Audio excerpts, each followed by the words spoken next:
texte, et qu'à ce titre-là, j'ai participé comme conseiller général à un certain nombre de réunions importantes et que c'est normal que je connaisse davantage de précisions peut-être que l'adjoint au maire sur un dossier qui n'est pas encore entré en vigueur et pour lequel on en est simplement pour parler, dont le premier acte est aujourd'hui cette convention du conseil municipal. Mais je ne vous reproche pas d'avoir des informations qui ne sont pas complètes, c'est normal que vous ayez des informations pas complètes, et le conseil municipal est là justement pour préciser le contenu du dossier. Monsieur Angélique. Sur Gagny, près de 50% de l'habitat est pavillonnaire et seront donc exclus de ce programme. Si les habitants de la partie ouest de Gagny, qui sont proches du Rassis, bénéficient d'une vitesse de transmission raisonnable, il n'en est pas de même pour les habitants des pavillons situés à l'est de notre ville. Que comptez-vous faire pour ces Gagnyens et Gagnyennes qui se trouveront exclus de ce mode de communication à grande vitesse? Alors, ma première réponse d'abord, c'est que là aussi vous en savez plus que moi, parce que moi je ne sais pas qui sera exclu, qui ne le sera pas. Vous parlez de l'est de la ville, moi je ne sais même pas si le réseau principal ne va pas arriver côté est de la ville. Si l'est de la ville, ce ne sera pas la première partie de la ville desservie. Donc on ne connaît pas encore le cheminement total du raisonnement, on ne le connaît pas encore. Donc, la vocation du réseau est d'alimenter les immeubles. Non, et non pas les pavillons. Non, la vocation du réseau, c'est d'alimenter le maximum d'habitants du département de la Seine-Saint-Denis, du département du Val-d'Oise. Et les prix à des vitesses ils vont descendu, j'en sais pas. Mais il est bien évident que pour des raisons commerciales, ils vont commencer par brancher les immeubles, mais la Convention a aussi un élément de réponse, si je la cherche bien. Troisième tiret, le raccordement en fibre optique des habitats collectifs.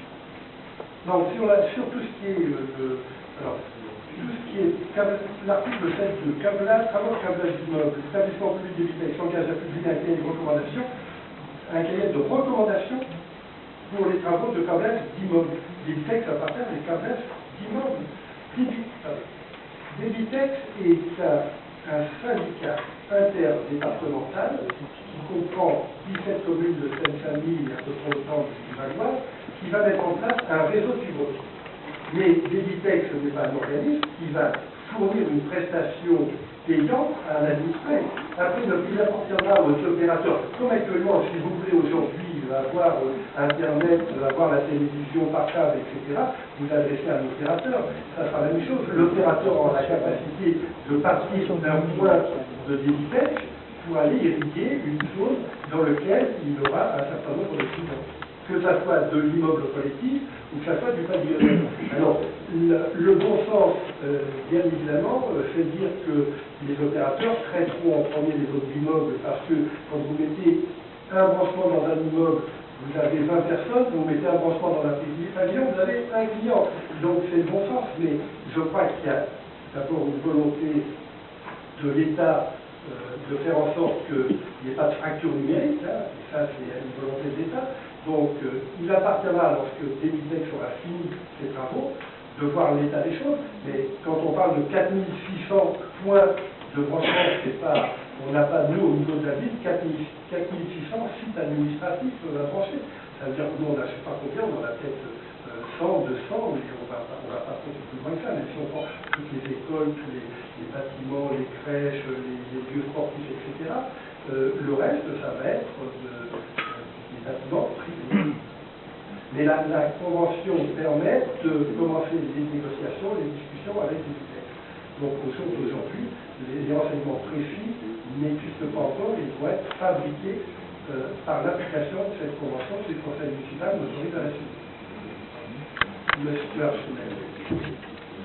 Oui, monsieur, nous sommes obligés quand même de nous inquiéter pour certaines années de Gagny, puisque si vous êtes dans le paragraphe 3, dans la liste des travaux prévus pour le raccordement, il est bien précisé, et dans certains ensembles denses d'habitat, ce qui vous laisse à penser que d'autres ensembles ne seraient pas équipés. Vous voyez ce que je veux dire?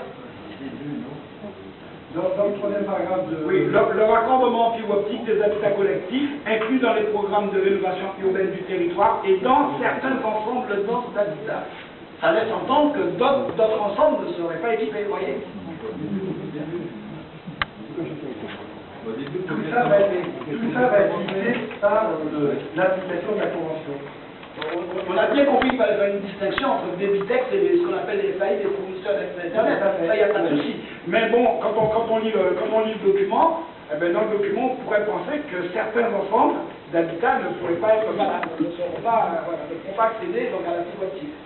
Il y a plus de... Toute notre inquiétude.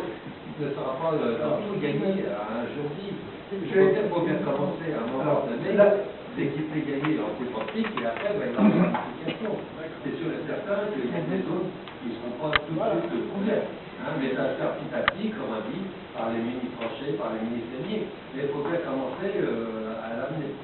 Oui, nous avons bien compris, mais Alors, monsieur Archimède, certaines personnes n'accéderont pas à la fibre optique. la Convention, elle prévoit la mise en place d'un observatoire des usages, des techniques de l'information et de la communication. Sous le lecture de l'article 8, l'établissement public Débitex réalisera chaque année une enquête relative à l'équipement et à l'usage des techniques de l'information dans les différentes villes concernées par son réseau, avec pour objectif de suivre sur la durée leur développement chez les particuliers, les entreprises et les services publics. Chez les particuliers, ça figure noir sur blanc dans la Convention. Il s'engage à communiquer à la ville les résultats de cette enquête et leur analyse. Si elle le souhaite, la ville pourrait être associée à ces études. Donc, tous les ans, l'État fera le point et fera les travaux pour l'année suivante. Alors après, est-ce que, pour aller dans le détail, l'État demandera à la ville une participation financière, c'est pas exclure non plus. Ça sera après du marchandage éventuel, mais vous savez, je n'arrive pas l'argent facilement, donc on négociera. On peut toujours imaginer ça, mais il faut penser quand même qu'on est en face d'un organisme public. L'État, c'est pas une entreprise privée. Et le Conseil général a versé une somme très importante au capital de